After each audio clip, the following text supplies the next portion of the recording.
If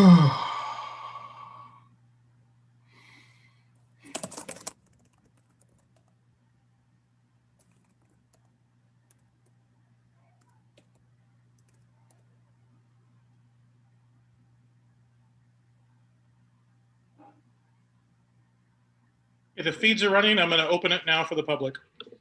Thank you. Oh, got some light on here.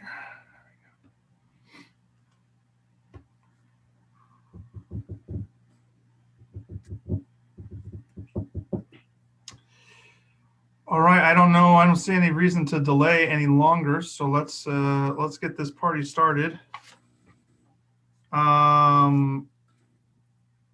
Susan, roll call, please. District 1 is vacant. District 2? Here. I see you, Matthew. District 3? Jean? Are you here, Jean? Sorry, here. Okay, thanks. District 4? Here. Hey, Laura, welcome. District 5? No Lucio yet, or? No, Lucio, I don't see him. Okay. District 6? Here. Hi, Steve. I'm here for District 7. Phil's here for Mayor. Present, Oh, yeah. are you here, Phil? Present, yeah. And Melanie, you're here? I am here. Sorry, I have a crying child, but I'm here. Okay, thanks. Okay, let's we got a quorum, so that's good to go. Everybody, all members get a chance to take a look at the agenda for today. Are there any questions, comments? Anybody want to rearrange anything? Do we any questions or comments on the agenda today, guys? Yeah, I had a question. The links to the plans did not work, to the Southeast specific plans. Okay. Would it be possible to get a working link for those? I'm assuming, I'm hoping that you know, those who are going to present will have maybe they can put it in the. Actually, I don't know if they can put it in the chat box in our meeting right here, but maybe they can email it to us separately or something. But I'm sure they'll put it up. I don't know how they're going to present, but I'm sure they'll put something up. But if there's a way to get working links to BPAC members afterwards, I'm sure that shouldn't be a problem. If they didn't work right now. What's that, Joe? We can have them sent out. Yeah, absolutely. Any other questions, comments? So it looks good. We need to, they're in the chat. There you go. Put some in the chat there. I need a motion to approve the agenda. Motion to approve. Susan will motion. I need a second. Second. Steven seconds. Anyone oppose? All right. So it looks like we got the agenda, approval of agenda. Great. On to our minutes from last month. Did everyone have a chance to take a look at the minutes from last month? I know that link worked, so I printed it out myself. Any questions about the minutes from last month? Any errors? Anything they want to add? If not, we'll need a motion to approve the minutes for last month, as is. Motion to approve them. All right, Susan, thank you. Second? I'll second. Cool. Melanie seconds. Anyone opposed? All right, looks like we got approval of the minutes. Thank you, everyone. Next on is to our unscheduled communication from the public. If anyone would like to speak now, from the public, you have 3 minutes to speak on anything that's not on the agenda as of right now. So We got one participant. We got Mr. Tony Molina. Tony, you have 3 minutes. Hi, good evening. Tony. Can you hear me? I can hear you. Okay, great. Yes, I just wanted to welcome Laura and also to say I really appreciate having Drew Wilson and the planning department present to BPAC. I think that's great. I'll give my comments now rather than after their presentation, but it's a great plan. I really appreciate the including a Vision Zero component to the specific plan, and I really like the California multi-use path that it is included on there as well. So great to have the planning folks on here, especially since it includes a lot of really great bike and ped improvements that will really improve the district there.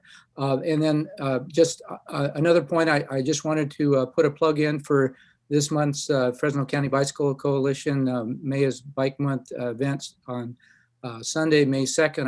I think I've probably sent everybody invites to that, but any of the public may not be aware of that. We are in lieu of the mall to mall ride this year, the FCBC is sponsoring the Motherload movie about moms and cargo bikes that we're going to have a panelist. I know some of the members are registered already, but we have invited Esmeralda Soria to be one of our panelists, Beva Islas, and our very own Laura Gromas as well. So it's going to be a great panel discussion, and I'd like to invite all of the BPAC members and our BPAC public attendees to, you can register at fcbc.eventbrite.com or go to fresnobike.org and get the information. So thank you. You're welcome. Do we have anyone else from the public would like to speak? 3 minutes. Okay, moving right along. We have a just kind of like a little discussion here, a little presentation about the Central Southeast Specific Plan and Specific Plan of the West area. So I'm sure some of you will be interested on this one. Do we have our presenters here?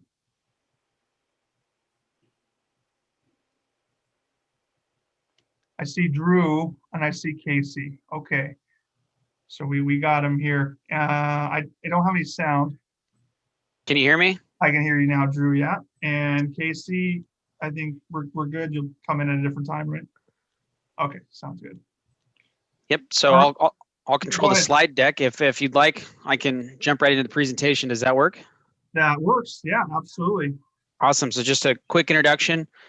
My name is Drew Wilson. I'm in the Planning Development Department, the Long Range Planning Division. I'm the project manager for the Central Southeast Area Specific Plan. I'm here to give you a presentation. Casey, if you want to do a quick introduction of yourself, and then I can hop into the presentation. Sure, thank you, Drew. My name is Casey Lauderdale, and I'm also a planner in the Long Range Planning Division, and I'm the project manager for the recently renamed Specific Plan of the West Area. It's now known as the West Area Neighborhoods Specific Plan. I prefer that name. All right, I'm going to hop in, so I'll share my screen. Let's see. Basic. Let's see.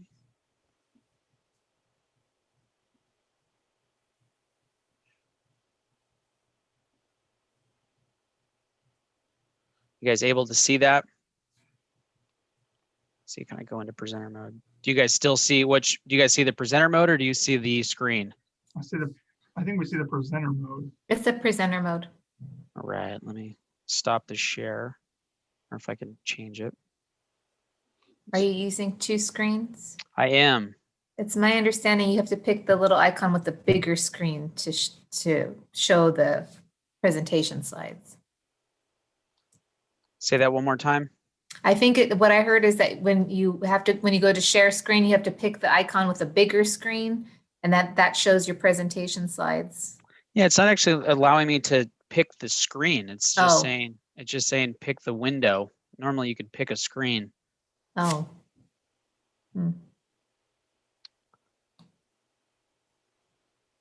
I'm not 100% sure, but you might be able to change it under display settings when it goes into That's the presentation slide. Are you guys able to see that? Yeah. What are you guys seeing now? PowerPoint Okay, presentation slide. how about now? Now it's Present. the presenter mode. Wow, you'd think after I've done this 100 times, I'd figure it out. Let's see. Display settings, there you go. Swap presenter view and slideshow. How about now? Can you see it? The slide deck? Not yet. I can see your. Now Oh, okay. Yeah. Now it's presentation. Now it's Now it's presentation? Yes. Perfect. All right. All right, everybody. We got that figured out. It's a good way to get the jitters out of the way, right? So again, my name is Drew Wilson. Thank you for having me, committee. I really appreciate it. I'm here to present on the Central Southeast area specific plan, the public review draft that's out now. So I'm going to go over a little bit of background of how we got to the process today, how the plan was developed, and then I'll go into some components of the plan. I'm not going to go into a detailed presentation on all of it. I'm going to try to make it specific to some of the issues that I feel you guys would appreciate. And then I'll provide you with some resources and I'll be open for question. So just a quick recap on what a specific plan is. So this is a long range plan. That complements and takes a closer look at a specific area than the general plan. So it's a complement to the general plan, but it's still in line with the objectives of that general plan. It establishes kind of a detailed strategy on how the Central Southeast area will develop over time. So this is a 20 to 30-year vision plan. There are requirements for a specific plan set forth by the state of California, and this plan meets all of those requirements. So to give you some context, the Central Southeast area is 2,200 acres and it abuts the Downtown Neighborhoods Community Plan. So it's that little orange Scotty dog looking shape thing there down in the Central Southeast area of Fresno. So due to the funding source, the specific plan only looks at land within the city limits, and that funding source is community development block grants. This plan is going to replace the Butler Willow specific plan, which was drafted in 1971, and the Roosevelt Community Plan, which was completed and drafted in 1992. Both of those plans were considered through the development of this plan, and our elements of them are incorporated. So to give you a more detailed look, one at the Scotty dog-like shape and two of where it's at, we have Belmont to the north, we have Church to the south, we have Peach to the east, and my favorite, East to the west. So the backbone of this process to create the plan was community outreach, and there was a variety of people who played an instrumental role in that process. The outreach for this plan was motivating and influenced by existing organizations that were already conducting outreach to the community. This was obviously done in a pre-COVID world, and so we really hope to utilize some of those same methods now through Zoom for the foreseeable future, to rely on the experts who are out there doing a lot of the outreach. So just to give you a quick recap, there was several stakeholder meetings. We created an engagement toolkit that was provided to all the steering committee members and several stakeholder groups so they can conduct outreach and get input for us. We had 4 public workshops, 3 surveys. The mobile workshops there was the exact same activities that occurred at the public workshops, but with smaller groups. As you can see there, one at Fresno Pacific and another one at an elementary school in the plan area. We did 2 mass mailers, and we networked through a lot of existing organization, and that's kind of the key to our outreach strategy and engagement. So now I'm going to go into where all that work went and where we're at today. Again, I just want to remind you all that this is just a high-level review, and if you want further information, I encourage you to go read the plan. So the plan is made up of 8 chapters. They're all listed here. Again, I'm not going to go over each one, but I may be biased. I encourage you to read the entire document because I think it's a great read. There are going to be opportunities to discuss each chapter in more detail at upcoming community conversations, which we'll speak to.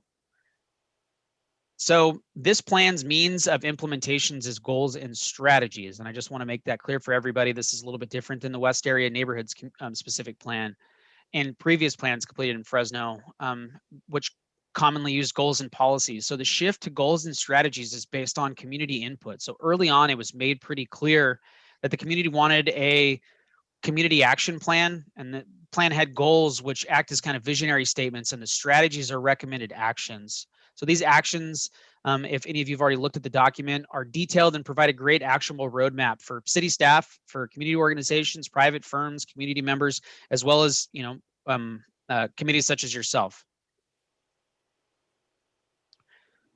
So I'm going to focus on one on Kings Canyon. This may be of interest to several of you, but we created a tier system of goals, and this was the second goal in the top tier. And it was focused on activating Kings Canyon into a walkable and vibrant corridor. So Kings Canyon is utilized daily by several residents, not just by car, but by bus, biking, and walking. And this plan includes several strategies to activate the corridor. So Kings Canyon is already a regional destination, and through some streetscape improvements, we can provide a comfortable environment for all users from all over Fresno. The plan also identifies the needs to repurpose underutilized parking lots into housing. So you can see here, this is a new cross section of Kings Canyon that could utilize some of those parking spaces into housing, along with the right-of-way improvements. It also looks to establish a frontage improvements program to assist the existing businesses along Kings Canyon. This is to ensure minimal displacement. And so as you can see here with some right-of-way streetscape, complete street improvements. Also, if we establish a fund, it could assist the businesses to improve the quality of the exterior of their frontages. And the city has actually recently been awarded a grant to identify 2 of the best locations for a transit-oriented development project along Kings Canyon, and to create plans, some visionary plans for both of those sites. And work on that should happen in a couple of months, or that project should start in a couple of months. The next is transportation, and transportation was definitely key and mentioned by several community members, as several of them traverse the plan area and traverse the entire city, predominantly, by walking, taking the bus, and biking. And I'd say there's a pretty good, swath of percentages there that use all of them, and so there's not a huge overconcentration of just single occupancy automobile usage. So when I mentioned the Kings Canyon slide earlier or previously, the community members travel by walking and biking. And so the plan identifies several ways to ensure that the streets are safer and comfortable for all the users. And so there's goals and strategy to improve the network for all users into reconfigurations of streets. So as you can see here, there's a potential reuse of a slip lane into a walking path in this section. And this would be something that could be mimicked and throughout the entire city if it was found to be successful, or if we found the funds and found to be successful in this plan area. Also, too, that cross section of Kings Canyon, as you can see, there's every user considered there. So, there's comfortable sidewalks, there's a protected bike path, and there's also comfortable areas for people who are taking the bus to sit, especially with coverage, which, as we all know, living in Fresno is vital for people taking the bus. And so the last section I'm going to cover is quality of life. And obviously, I'm sure this is something you guys are all really concerned with. This is a theme that runs throughout the document, but additionally has a chapter specifically dedicated to the topic. And so the community expressed desire to have access to amenities, services, and complete neighborhoods, something we all need and want. And this includes access to healthy food options for all residents, culturally competent medical services, affordable and reliable childcare that can be used at all hours of the day, and ensuring that the neighborhoods are taken care of, and that the community has a seat at the table throughout the development of the plan area. And all of these amenities, as I mentioned earlier, are going to need to be accessible. And so ensuring that we have bike, pedestrian, and bus networks that allow for everybody to traverse the entire plan area is going to be key. So I'm going to go in now to some next steps on where we're at in the process. So we're in the public comment period right now. It started on April 8th and it goes till July 8th of this year. We're going to input comments. Staff is going to review them, and then we're going to discuss them with the steering committee again in July. We're going to have an environmental assessment completed in July as well, and we plan for the, it's currently planned that the final plan will go towards adoption of Planning Commission and City Council in late summer or fall. If you'd like to comment, you can use the comment card template. We're in the process of creating it. It should be available next week. You can download, it'll be available to download at the website there, fresno.gov/Central Southeast Plan. You can submit a letter. If you do submit a letter, we encourage you to put your goal and strategy number, section number, and page number, and also fill out a survey, which will be available next week. And those will all be linked on there. And then some general resources, I put it in the chat, but for those who are watching, you can download the plan at the website there, fresno.gov/Central Southeast Plan. And I can be contacted two means here. You can either send me an email at drew.wilson@fresno.gov or give me a ring at 559-621-8087. And if you're going to send a letter, that's the address there. At this point, I'll be quiet and allow for there to be comments or some comments and questions on the plan, and then we'll go into the West Area Neighborhoods Plan. Thank you so much, Drew, for that presentation and your time this evening. Do we have any members that have any comments or questions? I'm trying to figure out if I can see that right now, and the attendings. We'll first go to our members. Anyone? I mean, take yourself off mute and let me know. Just, I have a question. Go ahead, Laura. When I looked into this before, you mentioned Vision Zero in there. That's something that's been discussed in this committee in the past. Can you tell us a little bit about the Vision Zero goals and how this is part of the plan? Yeah, so we don't currently have a Vision Zero plan, and this plan identifies the need to create one. And so one thing that I should make clear to the committee is there is no funding associated with this plan. This plan is a visionary document, but this is also a resource that's utilized by several departments and divisions within the city. So we're identifying the need to go find the funding source to pay for the creation of a Vision Zero. And oftentimes, which Jill can attest to, plans like this are utilized to go out and get the resources, which is oftentimes funding, to complete other projects that the community identified it as a need. So once this plan is adopted, this is now a resource we can use to go out and pursue some potential grant fundings to create a Vision Zero document.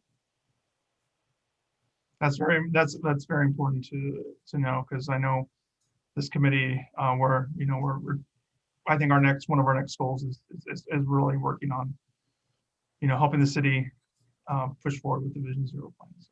Yeah, and I think I want to add, I think it's important to recognize that Vision Zero is not just a tagline. It's an actual program and a plan, and it's pretty comprehensive and it's pretty expensive. So, saying we want to be Vision Zero is one thing, but actually implementing a plan and developing it and having the policies and the support and the buy-in from everybody that needs to is not something that happens overnight. Yeah, it's going to take a little while, but I think we can definitely get. We can help the city get there. So, awesome. Gene, go ahead, Gene, because I know you. All right. Just go. Drew, thank you very much. It looked like I just browsed over it today. It looked like a really great plan. Hopefully it'll gain some fruition. A couple of quick points. Did Casey pass along my remarks to her? She did, yes. Okay, so I'll just reiterate them here for others. Let's see. Kings Canyon, I've taken it quite a few times out to the southeast. It's doable. It's not my most favorite bike lane. It's such a busy street. It'd be nice to have an alternative like Huntington Boulevard.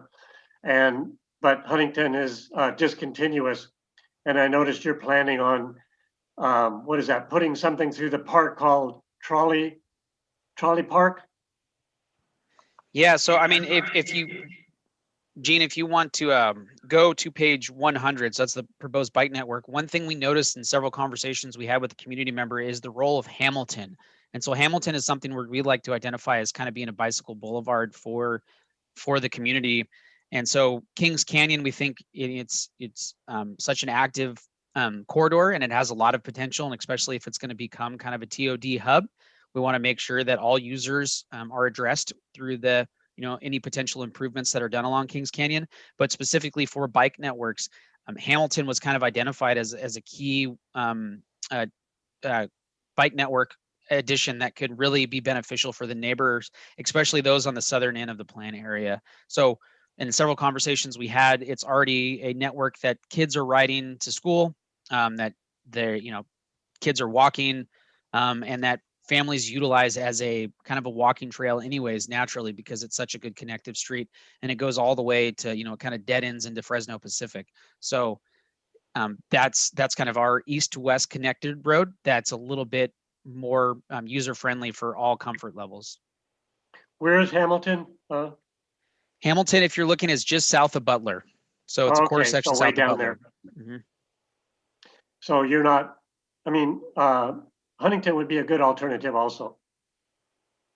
I don't disagree with that, but Huntington is also outside of this plan area. Okay, but what's the name of that little park? Trolley Park. Okay. Are you talking about the one right. that's near Walmart over there off Right. Kings Canyon? It looked like you were going to put a trail through so that Huntington would go through. So yeah, I mean, there's a proposal to make that, to establish that connection there. Yes. Okay, I'm not familiar with it. When we've ridden out to Fancher Creek in the southeast, it's always along Kings Canyon, but it's kind of annoying. Anyway, good. The other point was you had some where you thought you might have a conflict with a bus stop and the buffered bike lane.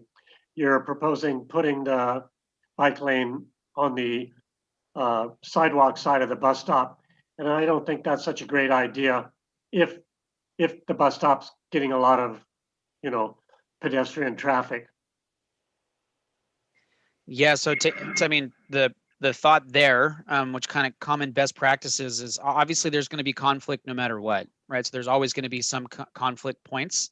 And so how do you establish what's something that's the provides the most comfort for all users? And I do agree that there is a potential for that, and that needs to be mitigated, and there needs to be appropriate signage, and the bicyclists need to be made aware as well as the pedestrians. But this is also, actively being discussed internally at the city for other areas of the city. And we, at least in the long range planning division, feel that this is a great way to do it. One, it provides coverage for the bicyclists. So you're ensuring that the buffered bike lane is there, not only is there a buffer, but you're also protected by parked cars, which we feel is better than being on the other side and protecting the cars to the bicyclists. So that was the idea there. And then in terms of the arrangement and conversations we had with FACTS along with our consultants, they just felt that was the best arrangement that would provide the least amount of conflicts and the best use for all modes. So specifically buses and bicyclists along Kings Canyon. Okay, but I think you're just asking for trouble, because I don't think you should ever mix pedestrians and cyclists. And that's what you're doing there. So I hope you try to minimize those situations. Point taken. Yeah, I mean, I think we probably just see it a little bit different, but yeah, I think the thing that needs to be focused is we minimize as many conflicts as possible. Okay, and question, why isn't it a larger area? Well, I mean, most of the specific plans that we've tackled have been roughly 2,000 to 2,500 acres. And so for the funding source we got, CDBG, they don't like you to do a huge, massive area. At that point, you're kind of doing something closer to a general plan. So they like you to focus in on disadvantaged communities, and the census tracts have to be meet certain requirements. So they have to be CDBG eligible, and they also have to be under your jurisdiction, which means they have to be within the city of Fresno. And so the general plan says that there's a need to review some of the existing specific plans and have them be replaced. So that's what we're doing here with the Butler Willow specific plan, as well as the Roosevelt community plan. And the general plan is pretty descriptive in saying that we need to take a closer look in our older neighborhoods that are disadvantaged communities to establish new specific plans that provide guidance on vision and create a potential means to identify funding sources to achieve some of these goals. So, okay, and we can keep talking. I mean, I'm sure we can go on this for a while, but let's get to our next presenter, because I know we still got a lot of things to go over. and there'll be a discussion after that as well a little bit. So let's get to Casey if she's ready to go. Yes, thank you. Is this yours? Is this yours right here? Yes, and Okay, Drew's cool. helping me out with advancing the slides, so thanks, All right, Drew. sounds good. All yours. So thanks. Again, my name is Casey Lauderdale with the Long Range Planning Division, and I'd just like to say thank you to the committee for your time and the opportunity to give you this update on the West Area Neighborhoods specific plan. So to orient you to the plan area, Drew, if you can, thank you.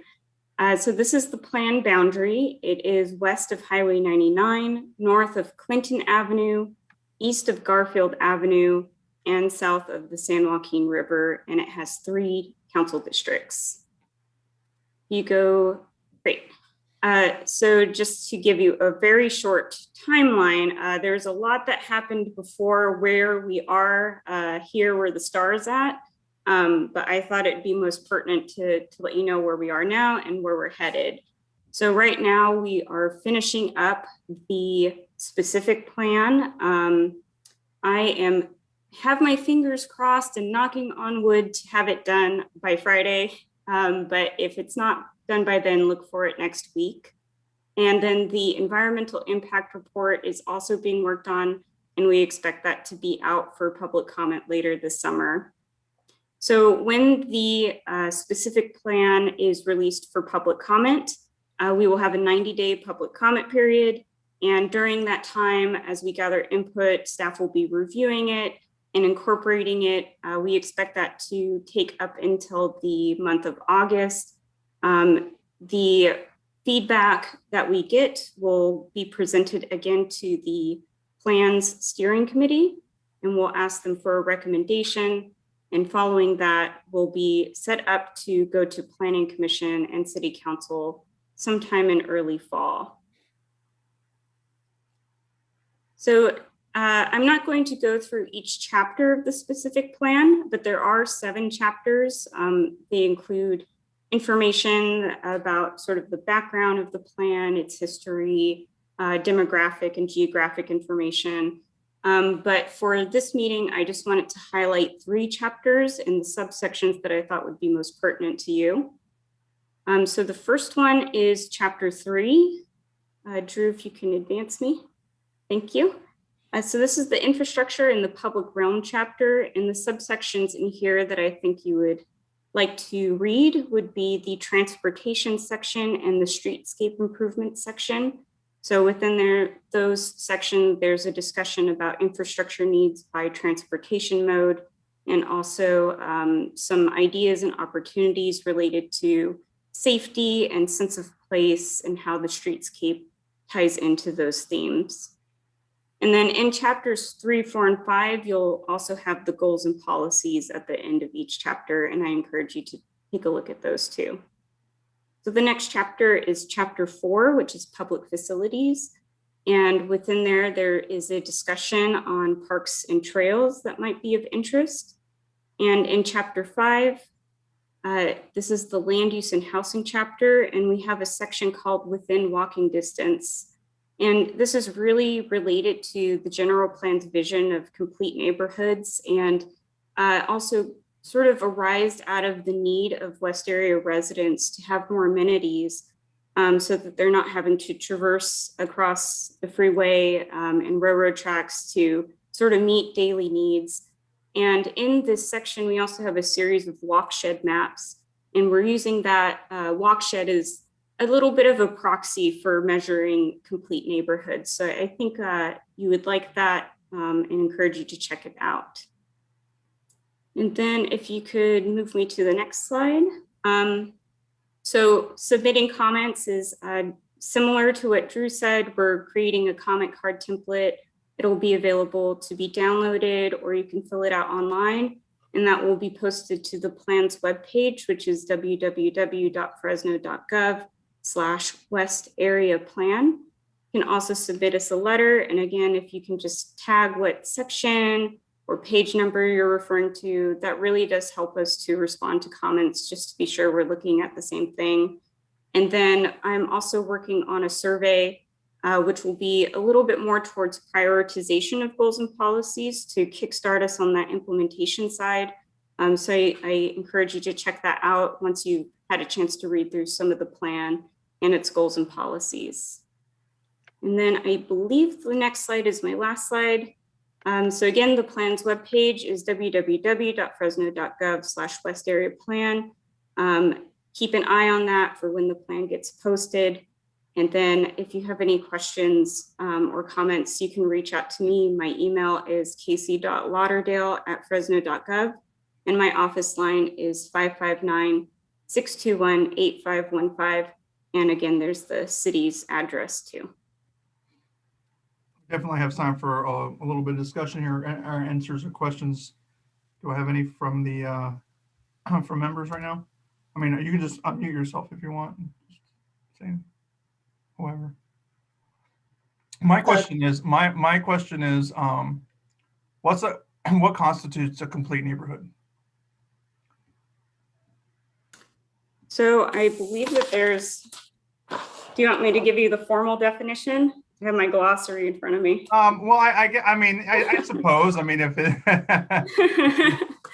the way I think about it is a complete neighborhood is that you can have the things that you need, your daily needs met within walking distance or within a short bicycle trip or walking trip. So that would be things like your grocery store or let's see, like an office, your office or a medical office or things like that, just things that you might need access to on a day-to-day basis. Speaking of medical, I know I used to live out there and I don't know how many of our members do, but I used to live out there on the west side of 99. Very, you know, it's remote. It seems cut off from the rest of the city, right at the edge. Is there a plan? And this has nothing to do with, I don't think, bicycle pedestrian safety, but is there a plan for some type of medical facility out there? Because I know the farthest one is, I mean, downtown. Yeah, I believe Valley Health Team has a clinic on Ashland west of 99 now. So there's that one. But what about like, I mean, because look, I mean, on the east, you know, in the city, you have obviously community, you have St. Agnes and you have Clovis Community. You're talking about hospitals. I'm talking about hospitals. I'm sorry. Yeah, hospitals, I should say. I don't think there are any plans for hospitals out that way, not as of yet. Yeah. Sorry, I don't mean to speak for the city. I'm sorry. I work for the health department. I have a little bit of insight. I was just curious because I know that was another thing as well. But I know it wasn't, you know, it's not in what we do as in this realm of bicycle pedestrian safety, but it is something of importance, I'm sure, to a lot of people out there as well, though.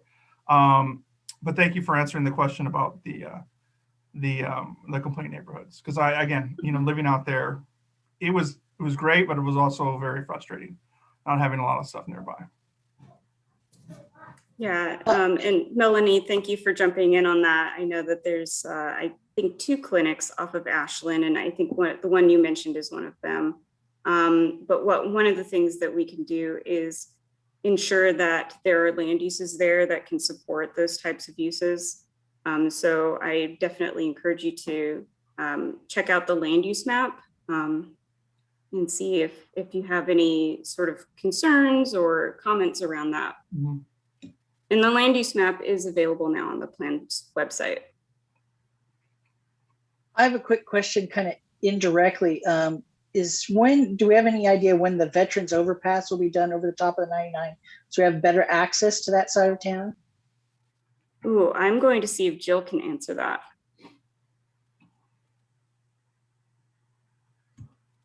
I can't. I'm going to punt to Andy. I know we're in construction on some sections. I don't know which section. This is just as a 2023 is the estimated date.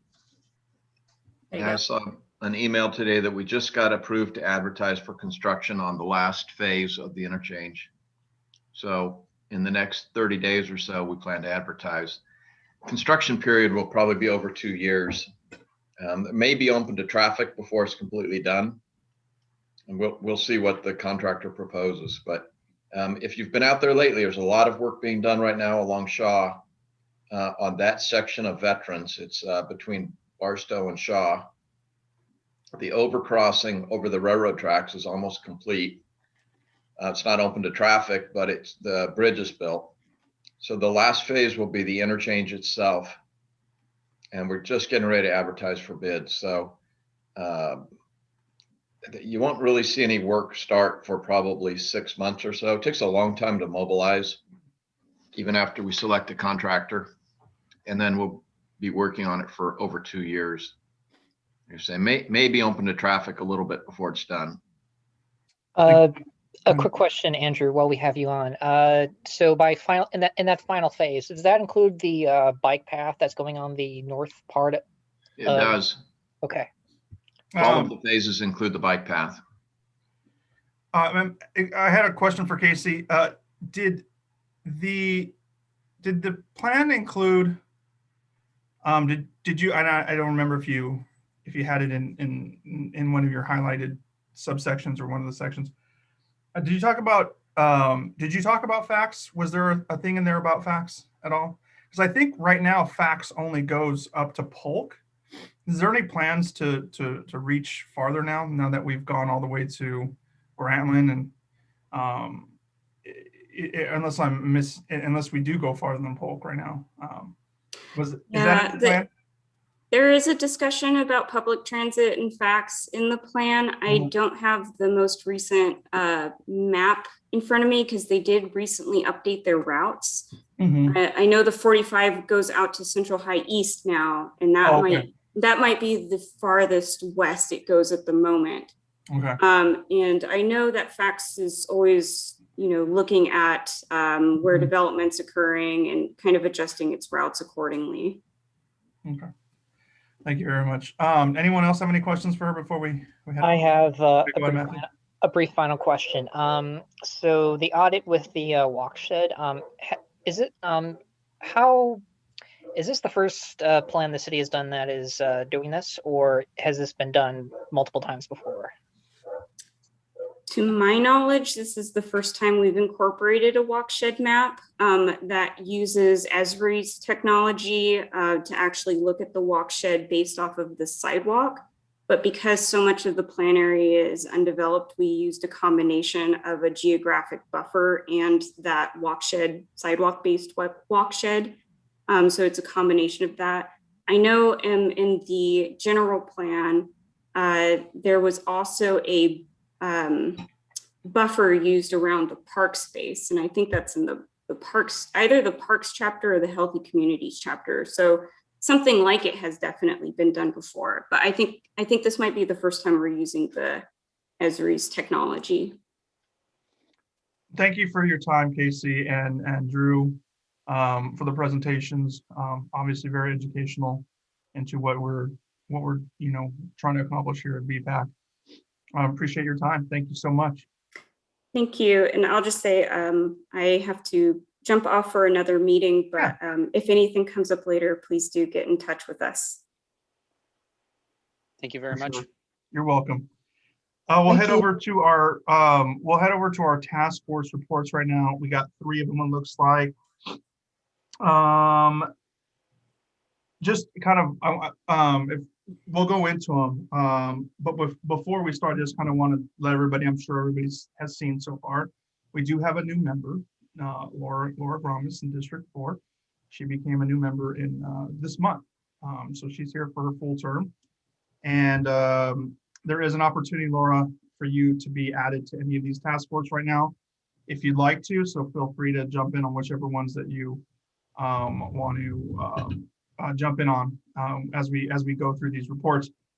Did the semi-annual report task force meet this month? But I don't even know. And my thing is, I wish Susan, I think what we need to do, just for everybody's sake, when you send out the minutes, maybe you kind of, and I kind of distinguished maybe on the separate page who's on which task force, because I think they kind of get lost in the minutes. And I think I would like to know like who's on what one, and maybe where I can fill in as well. And I think it would be good to send out to every member who's on which one, just to remind us which one we're on as well. I think we kind of forget which one we're on. So just going forward, if that's something you can do separately, so just kind of reminds us who's on which task force, and and who should be meeting. So did the semi-annual report one meet at all?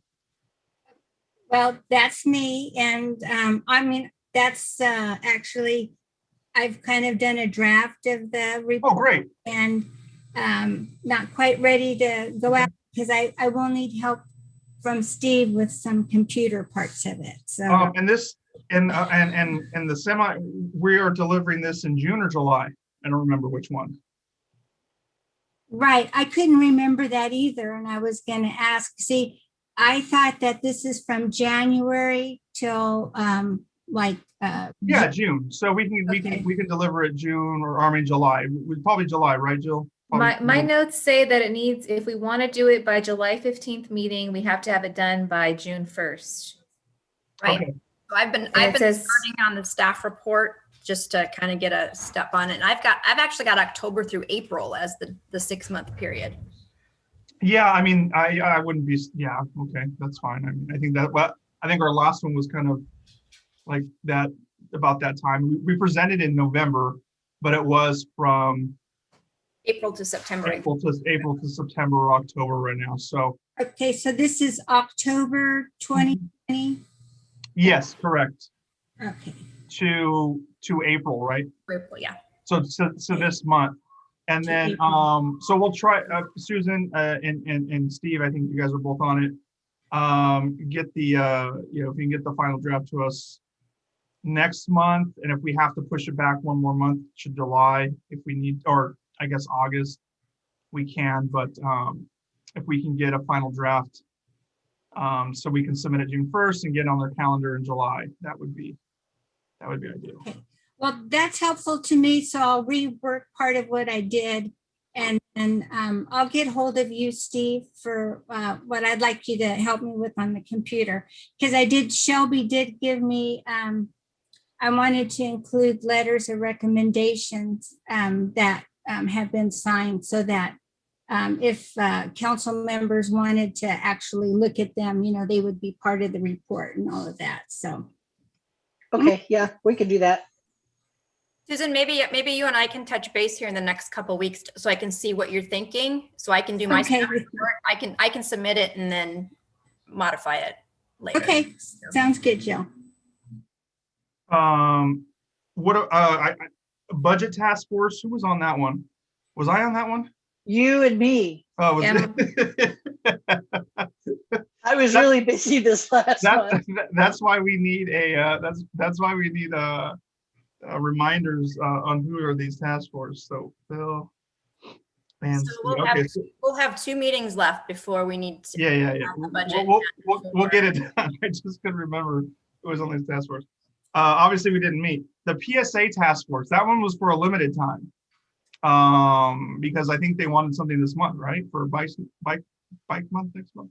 Yeah, I'm like on the emails, but I wasn't a part of the meeting. Kyle did have a meeting with them and he sent a follow-up email. I did want to ask about that because I don't know. I think maybe Jean was the only one who responded to that email. So I don't know if there was a formal meeting of the task force or if it was just the meeting with Kyle. We had a meeting with Kyle, Jean, Tony, and Jean might have more, but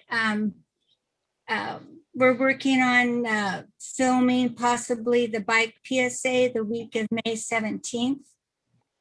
Okay. Probably doing more of a drone type of thing rather than because it might be too dangerous to actually be filming in the street.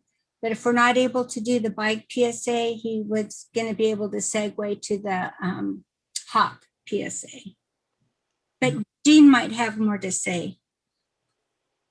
Oh, well, we're trying to pressure Public Works to step up and redo the McKinley Sharrows because they're the only, how can I say, streetscapes Sharrows that we have in Fresno, even though they're so faded, they're practically non-existent now. Mm-hmm.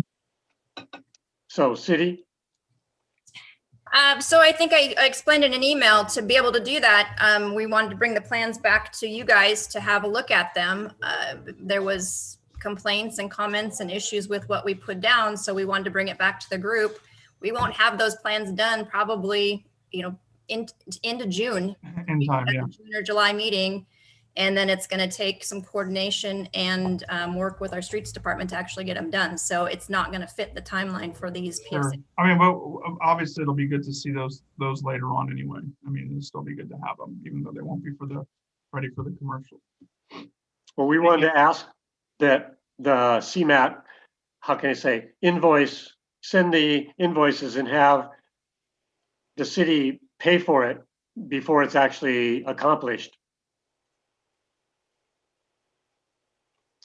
Well, I'm not sure what's going on. But then I don't know if they can do that because they base that on billable hours. So you're asking them to predict how many hours ahead of time they're going to bill us for. And if it's different, then the bill's not going to be accurate. Well, Kyle said his boss, I believe Kyle said his boss approved setting the invoices before the end of June.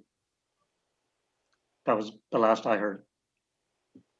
I'm reading the email. I also followed up with our CMEC executive director. He said he's comfortable with invoicing both PSAs before June 30th, but finish the PSAs at a normal pace so we can meet your fiscal year end if that still works for BPAC. Right.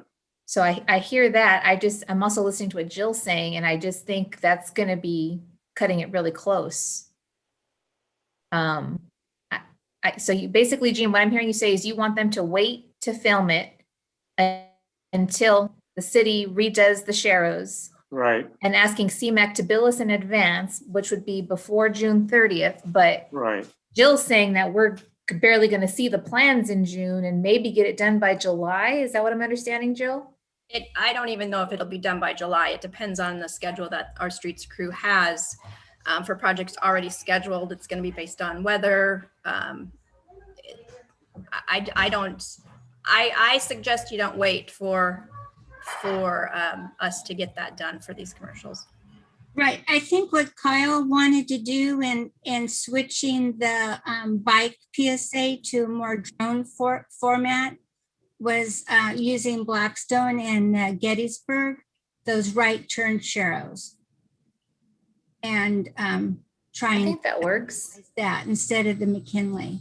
I mean, can we just get like some B footage of some sharrows?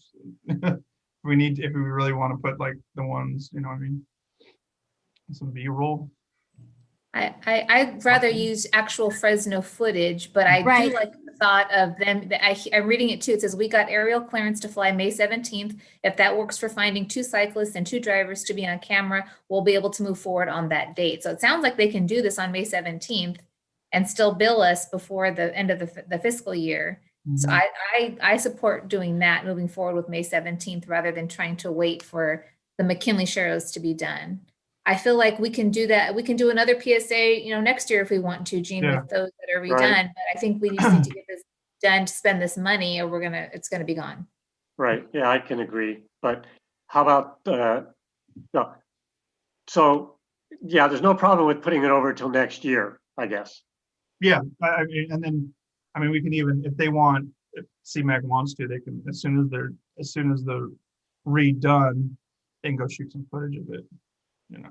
Well, is Public Works pressuring us to spend the money? No. If we don't spend it, then we lose it though. So then that money, so I'd rather us spend it on something for BPAC than not spend it on, and then have to, tell the city we don't have this money, we can't spend it, so give it back to the city to do other things with it. Well, the estimates were not that great, not even close to what the budget gives us, right? Right, but we're not spending on anything else, so we might as well pay for these and do these now. We've been talking about it since last year. Absolutely, do them. So how about, scheduling the Hawk PSA? I thought that was the plan. They were going to bill us for the 2 PSA. He's working on them both now. Okay. So we can pay for them now, even though we're not going to run them until later. Okay. Yeah. And he seems to think that the Hawk PSA will not be hard to do. Like with the bikes, you have to have somebody driving a car, somebody riding a bike type of thing. And with the budget task force, I mean, with the budget, I mean, if we're gonna do this again next year, and you should be able to, maybe you guys can talk about getting us an estimate for, next year already. That way we can already, we can approve that as soon as we can. That way we don't have to wait till this time next year to do the same thing. We do it early as possible.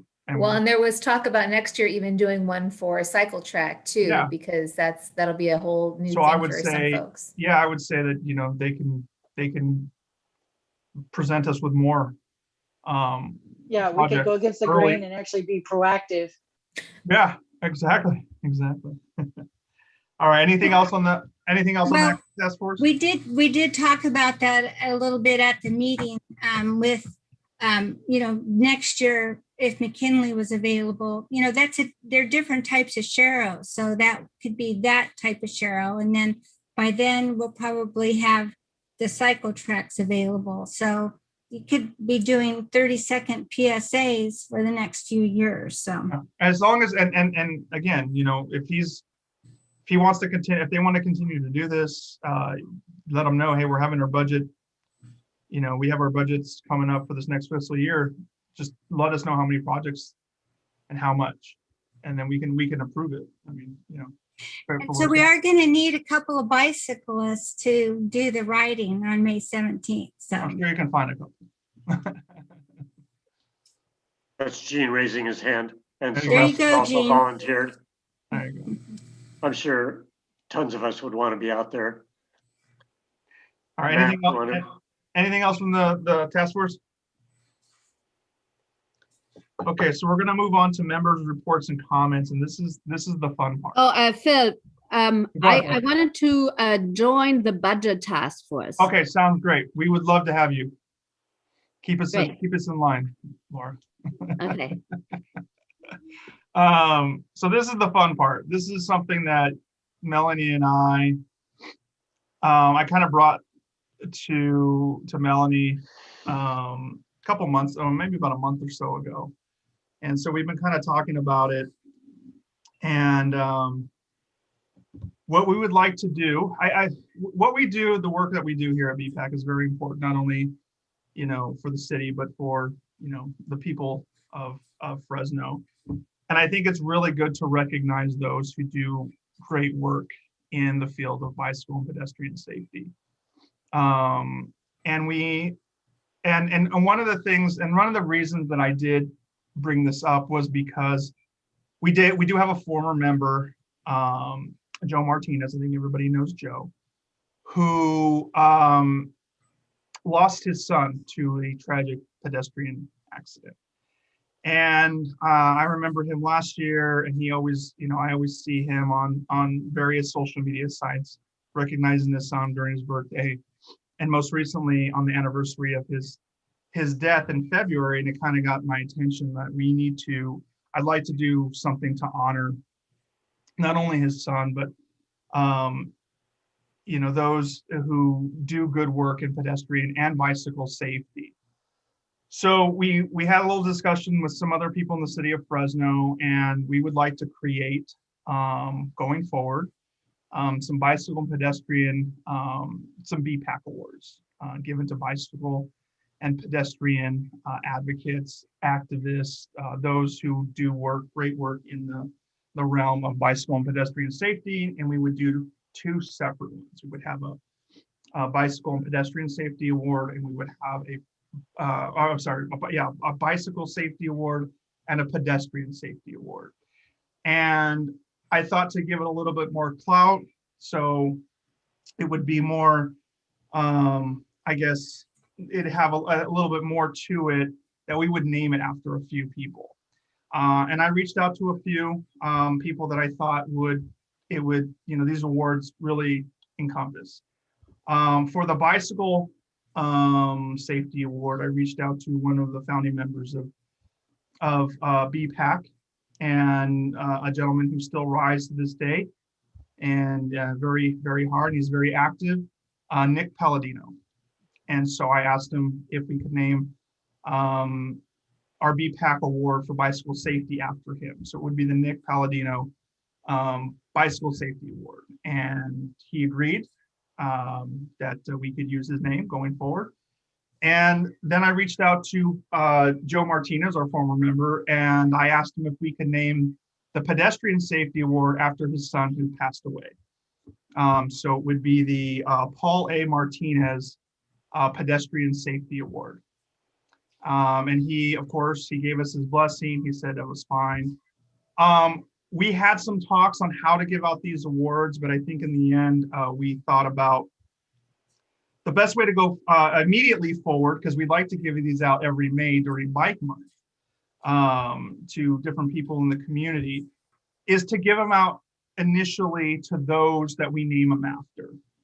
So we figured that to get these out immediately, and then for the next year, we could get the council involved, and they could nominate their own nominees for this award. We would have a process. We would have a task force when that time comes to sit down and look over the applicants, and then we would vote as a committee to award our awards to. So this year, we are proposing that the first award given to the first award of the Nick Palladino Bicycle Safety Award would be given to Nick himself. The second award would be given to the Paul A. Martinez Pedestrian Safety Award would be given to our former member, Joe Martinez. So what we need to do right now, we need to vote on each of those. We need to vote to establish the awards and the names, and then we need to vote to for the inaugural recipients, basically, and we can have discussion on that. So on that note, I would like someone to present a motion to establish the Nick Palladino Bicycle Safety Award and the Paul A. Martinez Pedestrian Safety Award as given by the Bicycle and Pedestrian Advisory Committee for the City of Fresno. I'll make that motion. Thank you, Melanie. I'll second it. Second, do we have any discussion now? This is Steve. I just want to say I think this is a really good idea. I like it. Thank you, Steve. I also think, when Phil talked to me about it, not only is it just a nice positive thing for us to do, but I also think it's a good way to engage with our city council members by letting them know we have these awards and then asking them to make nominations themselves for people in their own districts. So it's another way to just kind of engage them with the work that we're doing and recognize the people that we would like to honor with these awards. So yeah, I'm also obviously very supportive of this idea. Something easy to do, not very expensive at all, and really just positive. Positive, and I think it gives kind of a little levity to what we do every day, and people, the city could really understand that we're taking our role as BPAC members seriously, and the work that we do and what the city is doing to advance bicycle and pedestrian safety. So on that note, I'm going to ask for a. I have a question or comment about this. Generally, I think it's a great idea. I'm just wondering about the gender equality in the naming and giving out of the first awards. Have you guys considered that at all? Because yeah, more than 50% of the population is female, and a lot of the pedestrians are female, and it seems very male heavy. Are you referencing the names of the awards specifically, or who we're giving them to? Yeah, well, the names of the awards, yeah, and I think that's an honor to name an award after somebody. I think it might be worth a discussion of considering a little bit more the female population in this as well. I mean, I would be willing to entertain some ideas. I think when Phil and I discussed it, we both agreed that, Nick has put countless decades of work into Blood, sweat, and tears, I'm this, sure. into this field. And with Joe, the same thing. He's been an outspoken advocate on several occasions for several years for safety. And so they were the two that immediately came to mind. There was no one else I could think of. But if you have, Laura, some ideas and some names that you'd like to throw out, I mean, we can certainly talk about it. But there was, in my mind, I had no question about these two, on naming the awards after these two gentlemen for the work that they've done. And I'm not saying that women haven't done work in Fresno. That's not what I'm saying at all. I'm saying they were immediately at the top of the list. And going forward, I mean, one thing the task force that's going to go forward to do an outline of who these nominees are going to be and how we go over that criteria, you know, that can be added into the parameters of how we give out this award. You know, I mean, whether it's one male and one female for each, there has to be at least one, you know, female in there or whatever, you know, or vice versa. I think that's where we have that discussion. Again, you know, Melanie and I were just thinking that, you know, these are the two people that, especially with Joe, and of course Nick has done so much work. I mean, Nick is still out there every day, you know, doing his thing. But you know, the role that the loss of Joe's son played in his advocacy work really went a long way. And why we should go forward in those things. So thank you for those comments. So. Any other discussion or comment on the awards? I'll say this. I mean, I agree with I mean your naming choices, Phil. I mean, again, I mean, in my own experience, I've been impressed by like Nick's extensive knowledge. I mean, that he's given us like during these meetings, and I admire that. And I hope to maybe be as good and like be able to quickly like pull up like you know, specific designs and schematics for different roads and stuff like that in my head just on command. But Laura does bring up an excellent point, and I will say that I am not comfortable with creating the awards and then giving out the first ones in the exact same meeting. I think that at least with, I mean, you discussed it. The other option there would be what we wanted to do was giving these awards out every May. The other question is if this is something that we don't want to do, and again, we're going to vote on this. So if we don't, right now, this first discussion is giving out or is creating the awards, right?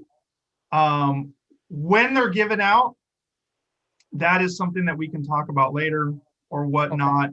We just thought, you know, with Bike Month coming up, I think there is a pedestrian month as well, right? Didn't we say it was September or something like that? It's October. October, yeah. We were like, well, do we do one in one month and one in the other month? We keep them together, and with the timeline being so tight, we wanted to just present them. And who better to give them than just the inaugural people that they're named after? And then the next 12 months, it gives us an opportunity to advertise this award as well and say, you know what, we really want to give this out as well. So, we can talk about that in our next one if that's something that we want to do. But to create the award, I guess we just need the votes to actually create the two awards as named. So any other questions or comment on that, Matthew? I'm sorry, Phil. I think Matthew was not done yet with his comment. Okay, go ahead. Yeah, I'll just say that again, I really like the ideas for the award, but I think that like the gender component of it does need to be further explored, mainly because I think in our city, gender, I mean, and when it comes to biking, has never really been brought up as much, at least maybe until, or at least I haven't thought about it myself until, I mean, I've read articles about other cities and how it's often discussed how like women oftentimes like they get catcalled more often than men, and makes them less likely to bike, less likely to go out on walks by themselves. And that I think that's in a city like ours that like does lean conservative. It's something we need to keep an eye on. In the meantime, shoot, darn, where was I going with this?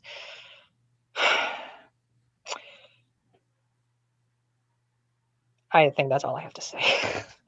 So what I am going to do is ask, I mean, we have a first and we have a second. What I am going to do is ask for a roll call vote. So I'm going to ask Susan to go down each specific district and whether it's yay or nay on creating these awards, these 2 awards as named. Well, first, can I ask just to like kind of what Laura and Matthew are talking about?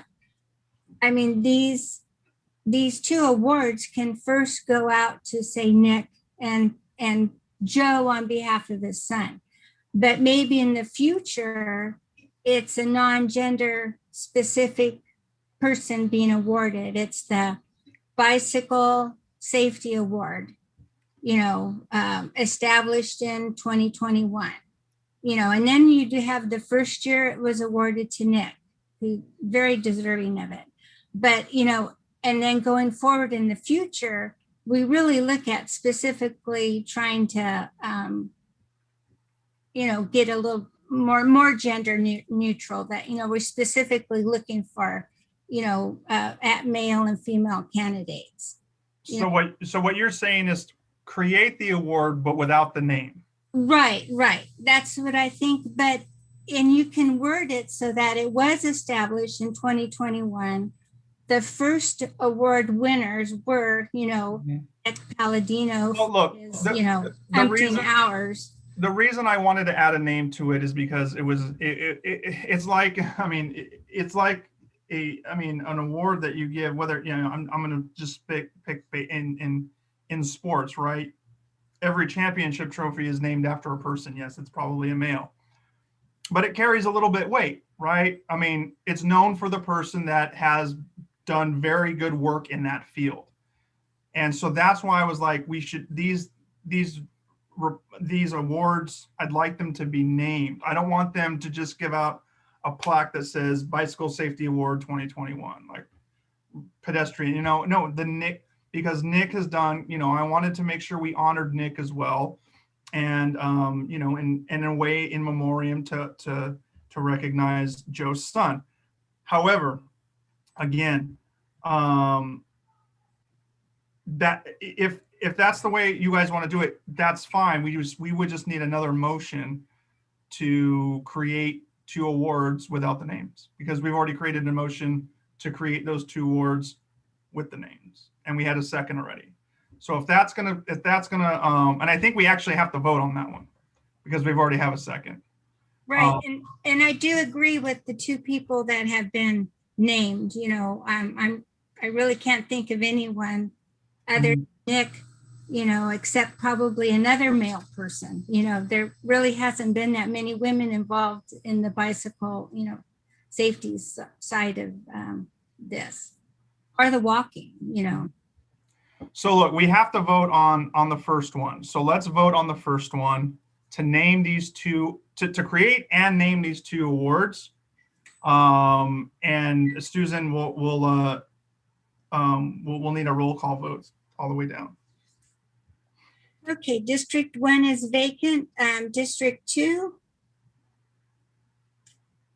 Matthew, how do you vote?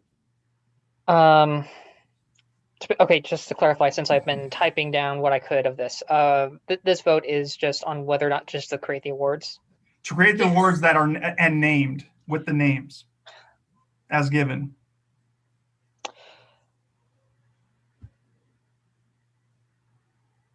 I abstain. Okay, that's fine. District 3. Abstain. District 4. Nay. Lucio's not here. District 6. Yay. I'm 7 and I'm going to say yes. Phil for mayor. Let Melanie go first. Okay, Melanie. Yay. Is there a tie or is there not a tie? What's the vote? 3 yeses, 2 abstains, 1 no, and 1 person is absent. Yay.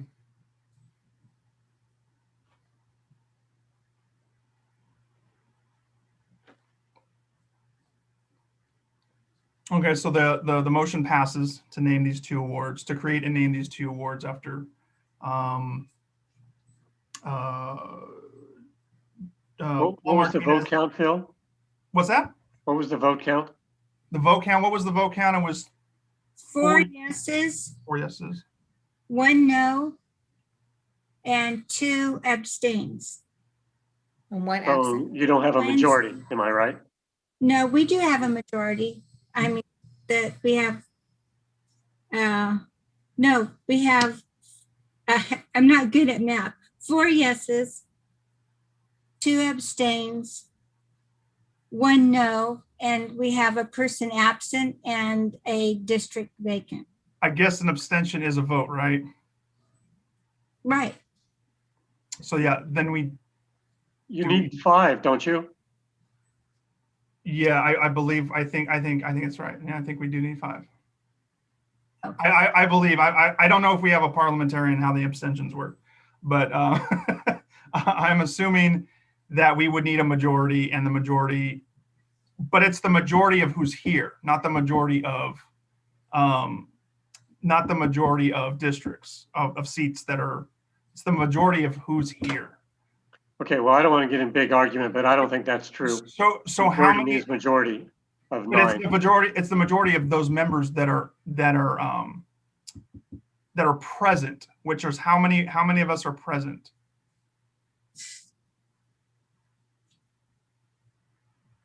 Seven. So yeah, I mean it's a majority. Yeah, four is a majority. Yeah.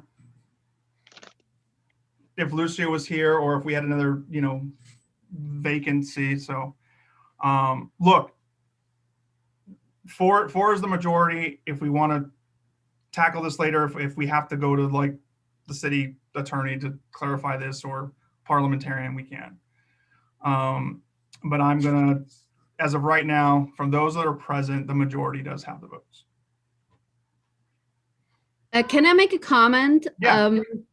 I just think that if this committee is establishing something that is going to get carried over for years, I think it would make sense to establish a task force to go over this. I think you guys have a great idea, and I think in general this is a wonderful intent. We just had presentations of 2 great plans from the city, and I think a big part of that is community input. And I think we can all agree that in our committee, well, we are getting a little bit more towards gender equality. We are still a little bit male heavy. We are also not really representing the social diversity of our city, which is also not represented in this. And I think it's worth a discussion. I mean, those are both good awards. I'm sure in the city we have a lot of great engineers that also have encyclopedic knowledge of city planning and street planning. I mean, I just think that it would be worth a bigger discussion in general. And that's what I said. I said we established the awards, and we can vote to give the inaugural awards to the people that they're named after, or in Joe's. But it sounds like Laura's just objecting to the names of the awards, is what I'm hearing. So regardless of who we give it to, because that's not what we're talking about right now. We're talking about the naming of the awards. I'm hearing that Laura is not satisfied with the 2 names that we've selected, and she'd like a bigger discussion.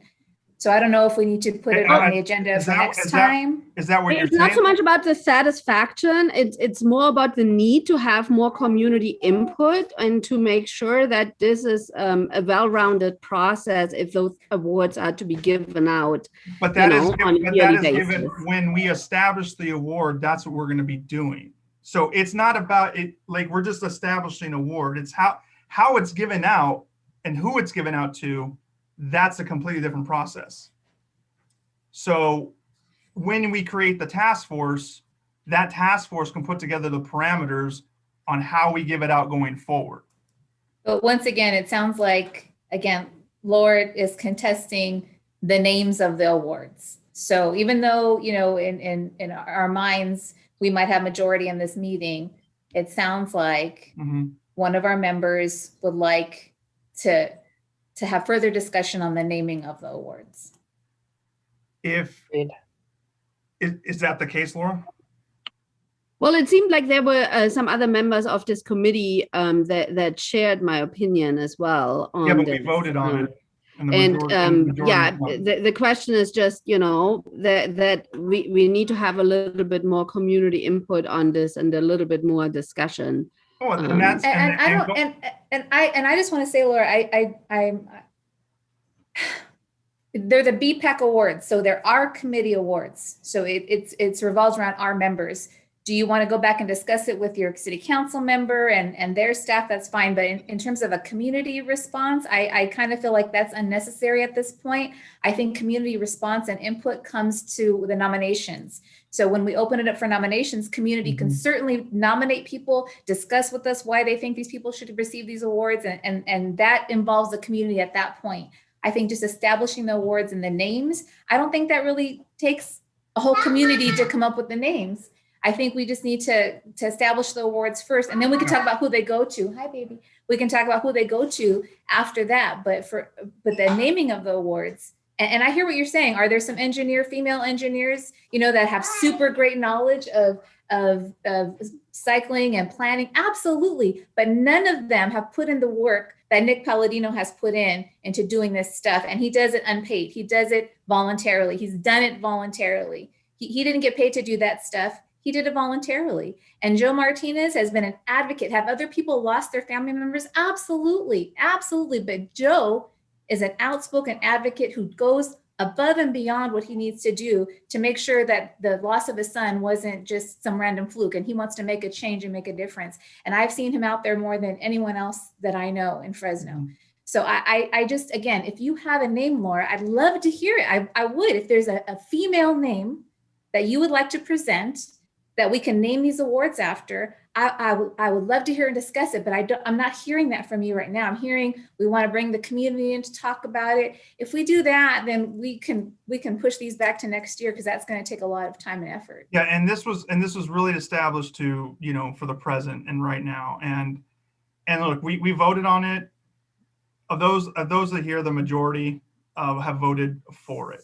Yeah, but Phil, I want this to be a positive thing. I don't want it to start off with, you know, dissension already, because then if we're moving forward and we've got one nay and 2 abstentions, and it feels like the BPAC isn't super supportive of it. It feels like it's already divided to begin with. So look, no matter what, if they want to change the name later, they can bring a motion to change the name later. I mean, they can. I mean, that's part of the process. But in this moment, and this, as it was presented, it passed. They're more than welcome to bring something else later, and change the name. But as of right now, that's established. Our next function is to vote on the recipients. Now, at this point, you know, again, our goal was to give it out to Nick in the inaugural, and Joe in the inaugural for his son. And that's the motion that I'm hoping somebody will put forward right now, to give these 2 awards to these 2 people, and then we can have a discussion and we can take a vote again. So is there a motion? And if there's no motion, then we just establish the awards. We're not giving them out to anybody until we're done. So is there a motion to present the inaugural Nick Palladino Bicycle Safety Award to Nick Palladino and the Paul A. Martinez Award, Pedestrian Safety Award to Joe Martinez. I'll make that motion. Thank you, Melanie. That's a first. Do we have a second? Second. Second, Steve. Discussion. My only comment is when we talked to the other committee for the city of Fresno and talked about the awards that they give, they did make it absolutely clear that it is a long process, a lengthy process to do nominations, to review applications, to have discussion with the committee, to select the award. So for this pure simple fact of wanting to give it this award this year, we selected the namesakes, right? We selected Nick and Paul and Joe to be the ones to receive this award.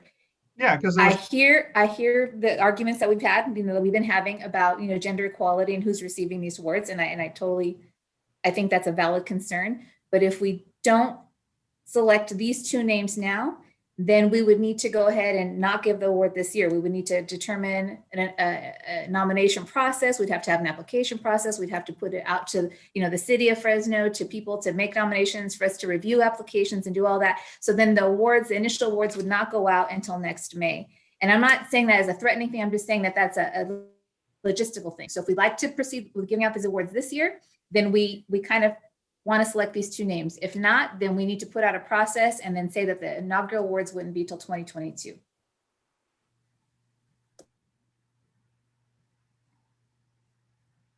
Any other discussion? All right, Susan, roll call vote. District 1 is vacant. District 2, Matthew. I vote no. District 3, Jean. Abstain.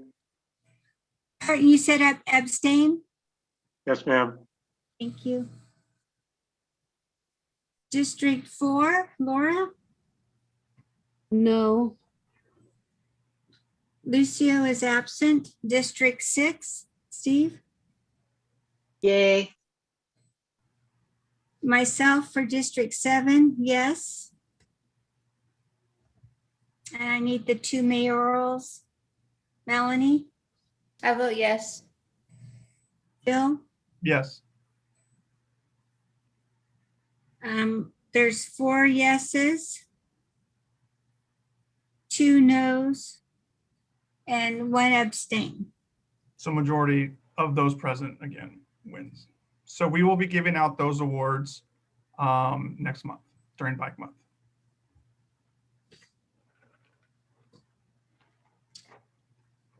And we will, and going further, at some point, we will create the task force to start the process for next year.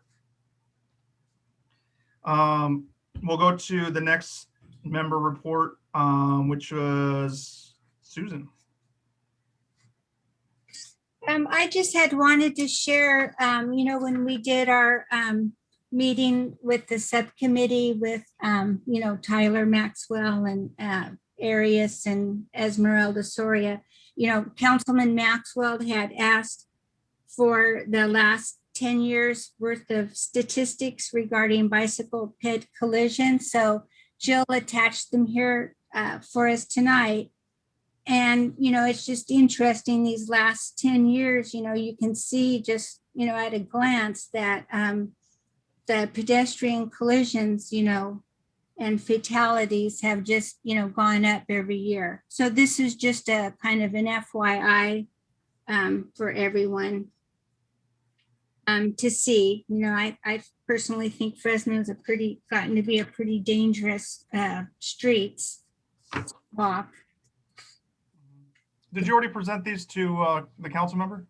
Yeah, I sent them to his office, so he received them the week after our meeting, Phil. Okay.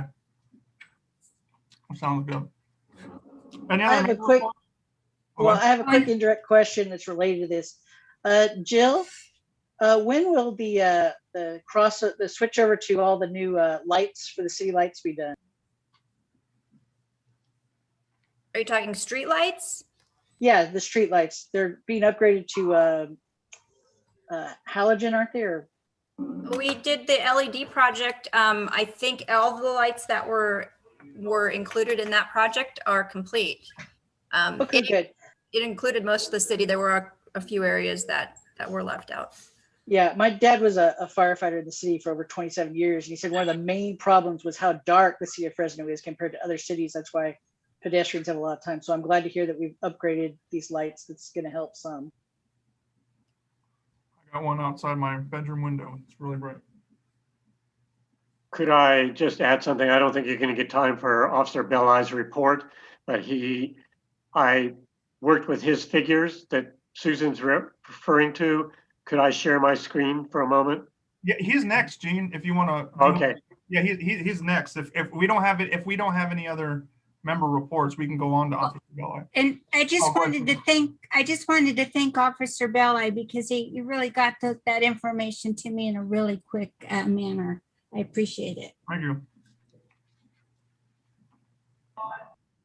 Is Officer Belli on the call here? Oh, he is. I think he is. Is the phone number. Yeah. We're gonna have the rest of the member reports. Okay, Yeah, can you hear me? Yeah, hold on, Officer Belli. I'm sorry. Yeah, well, I mean, do you have one, Laura? I mean, I didn't know if anyone else had a member report. Yeah, I have one. Okay, fine. I didn't. Yeah, go ahead. Sorry. Yeah, I wanted to just report on my work with Tony Molina on our Bike Safe Fresno program. We are still having a survey open on what would help you to bike more around Fresno. Yeah,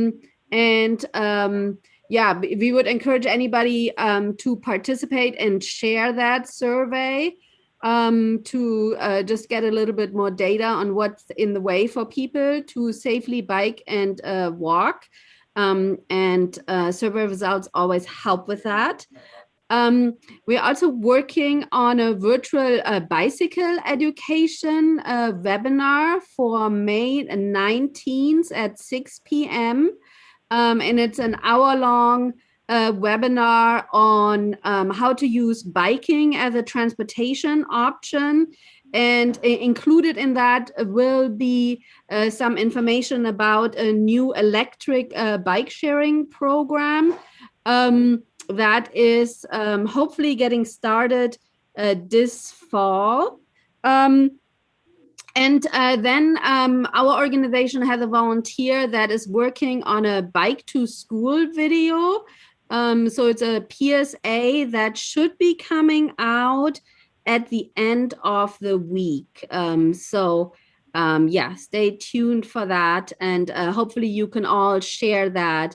And it's about encouraging people to consider biking to their school at least once in the month of May.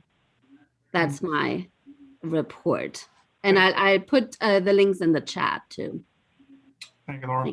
Laura, can you send them to me in an email? That would be helpful to me. Yes, I can do that. Thank you. Anyone else? Matthew, were you going to say something? I just asked Laura real quickly. What was that date again for that workshop you mentioned in May, I think? May 19th. Okay, good. And just real quick for my member report, I'll just say Bike Month is coming up, and I encourage everybody to get out there and share yourself biking as many places as possible. I definitely plan on it, especially since it's kind of my last week of classes, and I can finally be doing a lot more. So. All right, anyone else? Any other member reports before we move on to Officer Bowling? All right, go ahead, Officer. Hello, everyone. Can you hear me? Yep. Okay, great. Yeah, we've been extremely busy, like you mentioned. March, we had an extremely busy month. We had 9 fatalities just in the month of March. I've had 4 since our last meeting. I'll run through those really quick. We had one on March 25th. and that was at 8:13 p.m. At night, and it was at McKinley and Millbrook. It's a pedestrian and a roadway violation. That we had a male that was walking southbound within an intersection of Millbrook outside of the crosswalk wearing dark clothing. Information gathered at the scene appears he's currently transient, and there's also some additional evidence at the scene that indicates that alcohol was involved. The toxicology, of course, is pending. The second one since the last meeting happened on April 2nd at 8:50 p.m.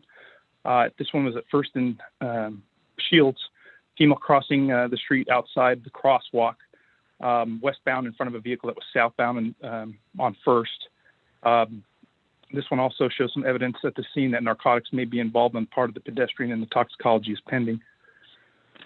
The third one was on April 4th, and that was at 8:19 a.m. That was a daytime collision that occurred at 3110 Northwest Avenue. This occurred in a private parking lot area. They responded. It was a female rolling around on the ground in a parking lot, and a vehicle had run her over within that area. It wasn't on the roadway. The primary collision factor is going to be the pedestrian in the roadway, and there's probably some extra investigation going on the part of the driver, but the information that was gathered shows the pedestrian is also currently transient, and there's evidence at the scene indicating narcotics may be involved. And again, that one, the toxicology is pending. The last one since our last meeting was April 18th. That was at 11 p.m.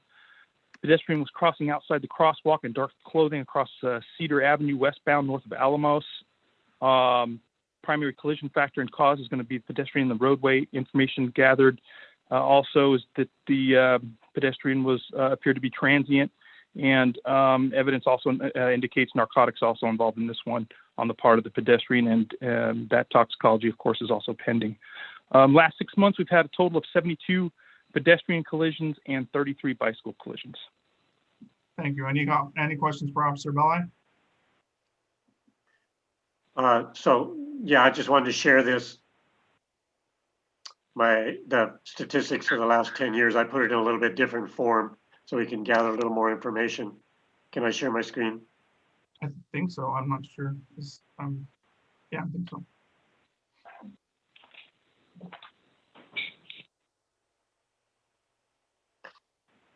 Can you see that? Yes. Okay, so these are just statistics that Officer Belli gave us. And what I did is I just put it in an Excel program and showed the averages. So it gives a little bit better idea. Let's see, let's just take bicycle. The collisions, let's see, the average was 107 per year. So the last couple of years, 2019, 2020, looked pretty good by comparison with the average. And really bad years were 2012, 2013, 2015.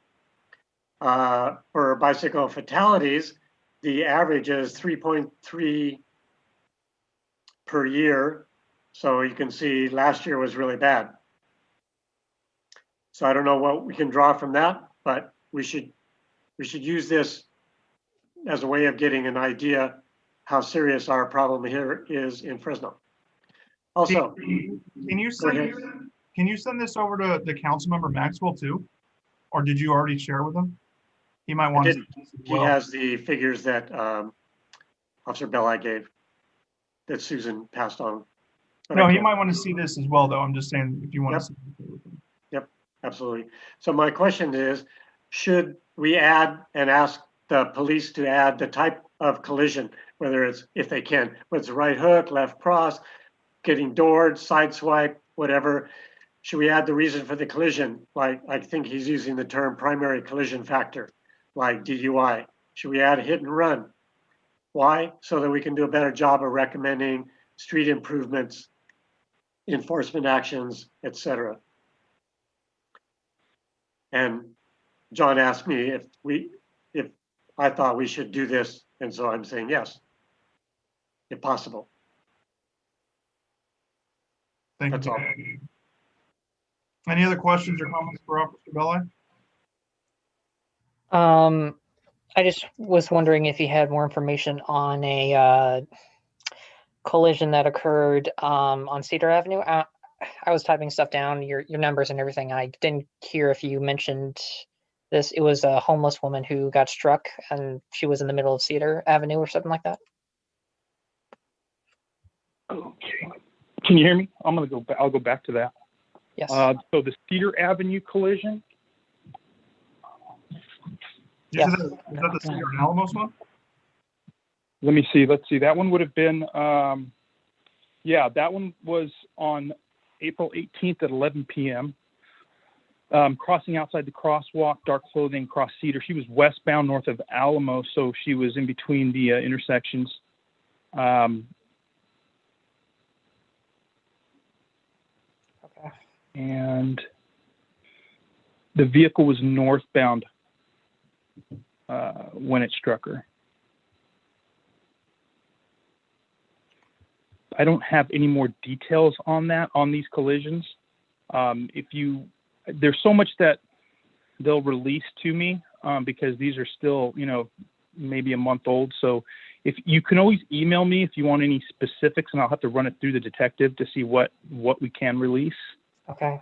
All right. Just out of curiosity, if a collision occurs, are things usually taken into account, like whether or not a street lamp was on or off or not working properly, and if it was a night, if that affected the visibility of the pedestrian when they were crossing or things like that? I'm not asking if that was a factor in this collision. I'm just asking if that's something that's brought up in detectives' reports. Oh, absolutely. Okay. Our collision reconstruction unit detectives, those reports are extremely extensive, and it goes all the way down to the lighting, how bright the lighting is.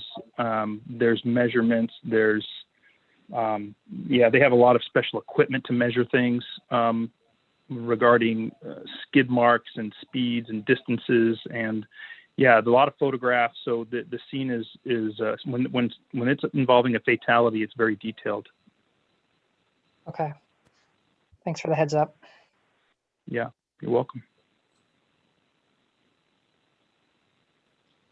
All right, thank you so much, Officer Bella. If there's no other questions, appreciate the. Yeah, you're welcome.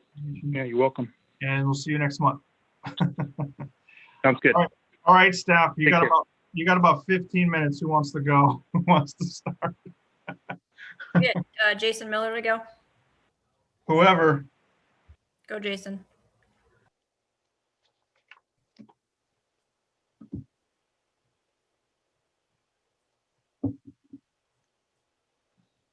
He's still there.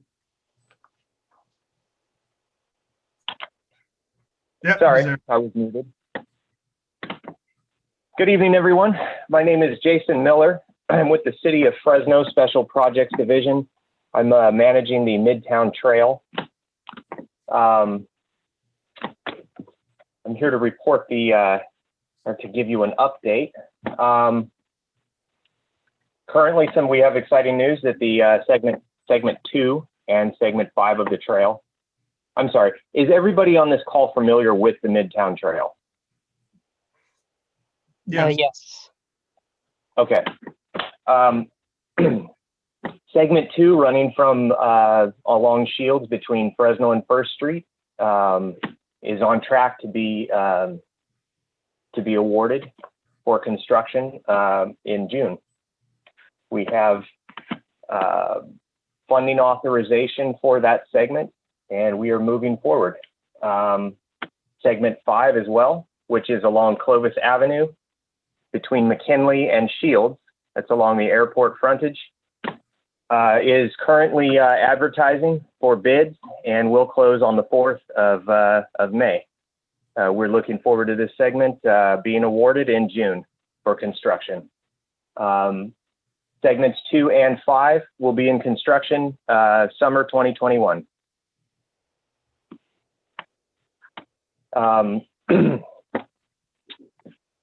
Segments 1, 3, and 4 are still in progress, with segments Segments 3 and 4 are scheduled for a fall 2021 award, with construction happening in winter 2022.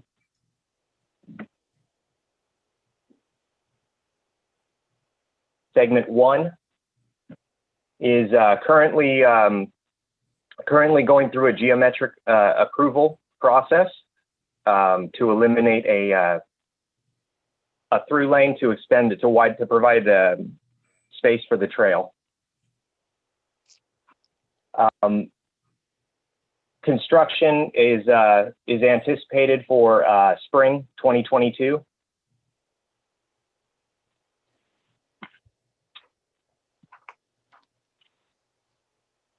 Okay. Are there any questions about any of the segments?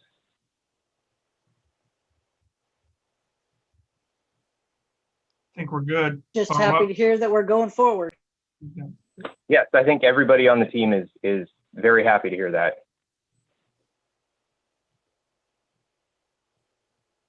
Thank you, Jason. Jason, I have a question for you. Sure, Jane, go ahead. Segment 5 is where the planes come in over Clovis Avenue. There was some concern with vegetation, so they're not going to put any trees in along that trail segment. Is that right? We have revised the landscaping, yes, at the request of the FAA and the airports to remove any trees that might attract wildlife, i.e. birds, from the runway protection zone. So we have done that to comply with the FAA. There will still be landscaping, but it will be much lower to the ground. Can you just give me an idea what? I don't have the specific types of plants in front of me right now. Okay. If you give me your email address, or if you want to send me an email, I can respond to it and send you the types. Okay. Well, my general question is, I don't understand why it's so difficult to actually look at the plans. Every time I've asked for them, I've been put off, deflected. Why is it so hard for Public Works to share the plans and or have public meetings on these plans? Because this is an extremely important project. It'll be our biggest trail, and I think it'll be iconic. So why? I can't speak to that. That is above my my level as to why the public hasn't been able to share the plans. I'd be happy to share them with you if I am given permission to. Every time I've asked for them, I've been told no, no, and no. The plans are available publicly, right? The project's out for bid, so you're feel free to log into Planet Bids and download the plans for yourself, and feel free to take a look. We do intend to have or kick off the construction of the Midtown Trail segment. Once construction is started, we don't want to get ahead of ourselves and have some kind of inaugural event without having shovels in the ground. So the city does plan to have or to hold a groundbreaking ceremony, and we will do that when we believe that we are far enough with construction and design that we can deliver to the people of Fresno. We don't want to go out public and not deliver. No, I was referring to allowing the public to have input into the design. We took over the project, and Jason and myself did. We are beyond that stage. We are at the 100% level stage with most of our design, and so we are moving forward. Why that wasn't down prior to it, I cannot speak to that. Yeah, that's what I thought. In other words, don't bother asking because we don't want the public's input. All right. Who's next? I'm sorry, Jason. Was that it, or any other questions or comments? Yeah, I have some specific comments. I'd like to know what's going to be done with the parts of the Bankside Trail that are above grade and slope down into the intersections to prevent collisions at the intersections. Specifically, what are you have an objection to a ramp, or I'm not sure what your concern is. Well, you're going to have to deal with the existing grade, which was above the street level. And I think it's one or two intersections. For some reason, the bank is up above street level there, down a ways. Down Are you east a talking ways. along McKinley What? Avenue there? You're talking along Yes. McKinley Avenue? Correct. Okay. At the intersections, the trail will split away from the bank and ramp down. It'll be compliant with the trail guidelines. What does that mean? Which part? Compliant with the trail guidelines. That means that the Highway Design Manual, Chapter 10, those specifications or those requirements, we're going to meet those with the trail as far as ramping, minimum, maximum slopes, widths at approaches, etc. And do you mean that there'll be a flat area up to the intersection, but it will slowly ramp up to the height of the canal bank after some distance? Correct. The trail will meet at the back of the existing walk, and at that point it will begin to ramp up. So you'll still have the ADA compliant walk. You will still have the same space that you would normally have at an intersection. Okay, I'll get with you specifically on that. And the last point is the slip lanes that are onto the freeway. I've heard that you're going to take those out so that there'll be 90-degree turns for cars, because slip lanes are incredibly dangerous for cyclists and pedestrians. Yes, that is the plan. Okay, thank you. All right, No problem. Thank you, Jason. Any other questions or comments so we can get to some other member of our staff reports before we gotta jet out of here? No. All right. Thank you, Jason, for your time, for the update. Thank you, everyone. Who's next? Who wants to go next?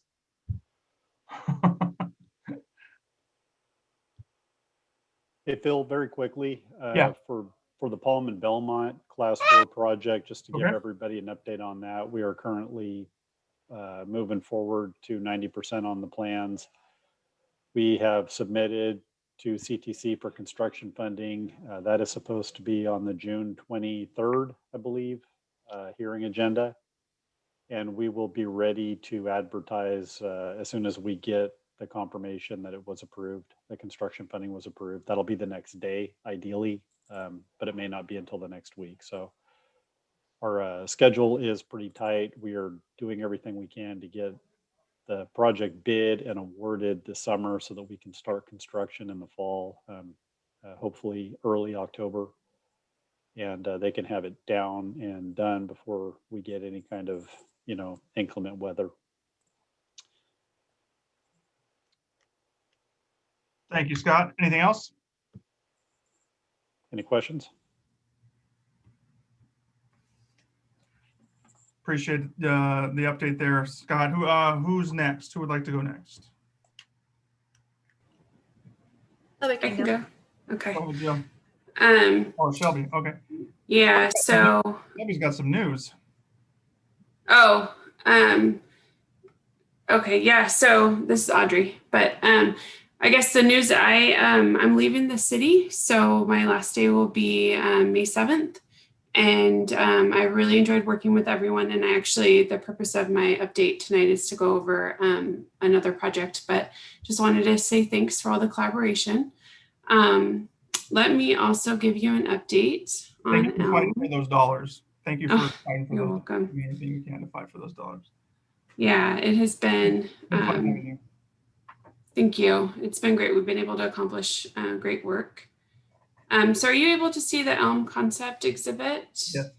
Okay, so I just want to give an update. I know Jean had some questions. I appreciate BPAC providing a letter of support.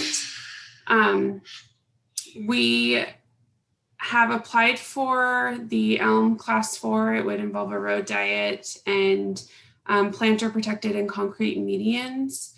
The exhibit is attached to the agenda item so you can review it in more detail.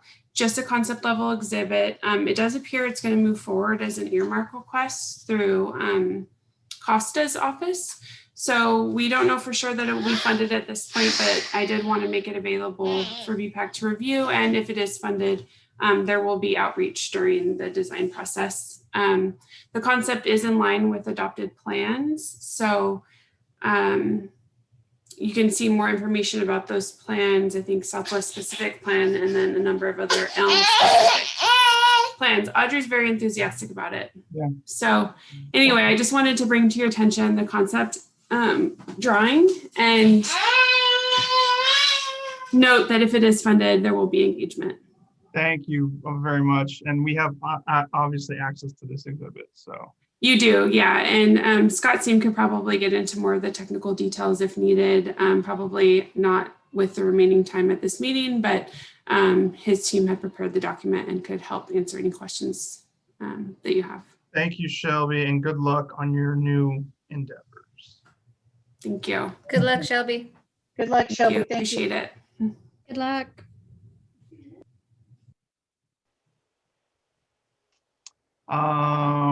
Who's next at the city? Jill? I'm the only one left.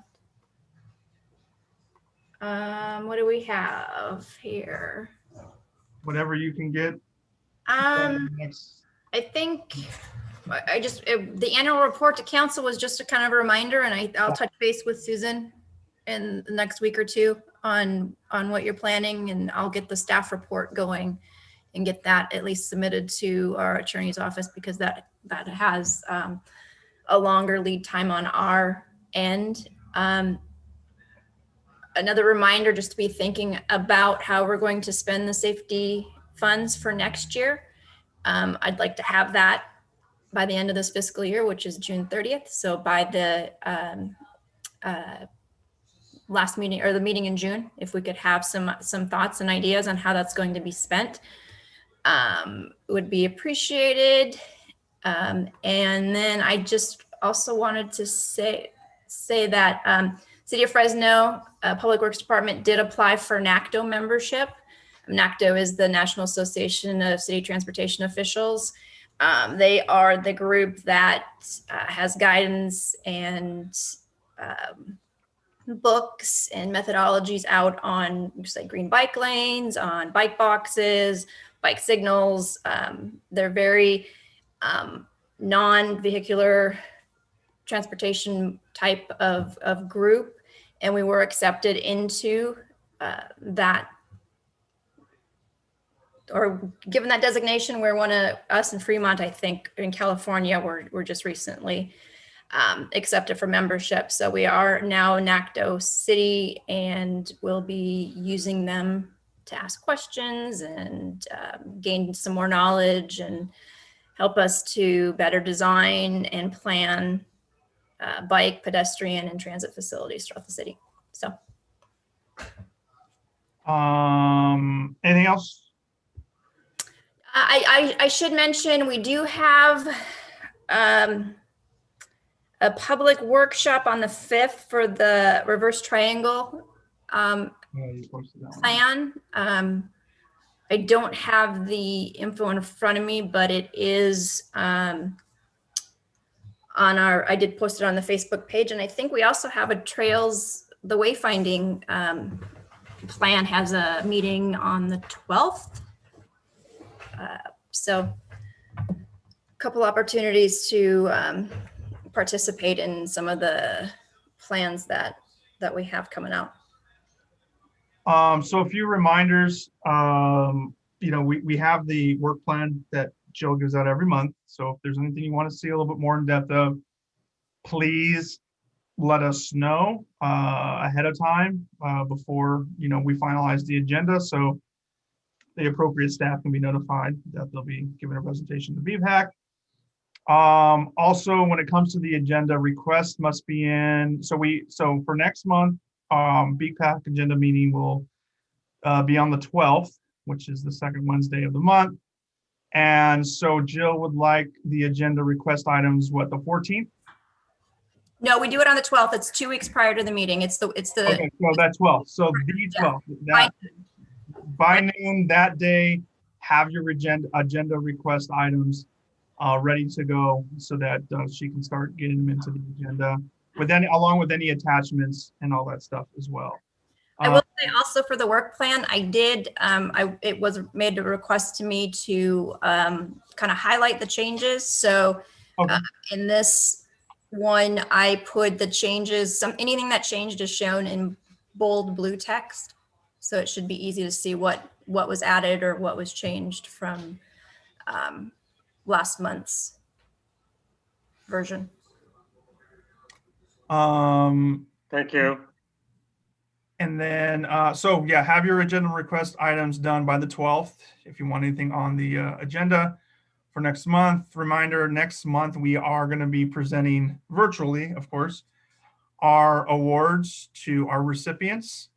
I would encourage everyone to reach out to their member to have somebody in their office represented at this meeting. Because this is, again, going forward, this is a way to engage with your council member when it comes to who this award goes to in the future. They're going to want us, this is the kind of stuff that they eat up with a spoon because it's good. It's good PR for their office. So they're going to want to see this. They're going to want to be involved. And I would encourage you guys to reach out and let them know that we will be giving out this award, and we encourage them or someone in their office to come and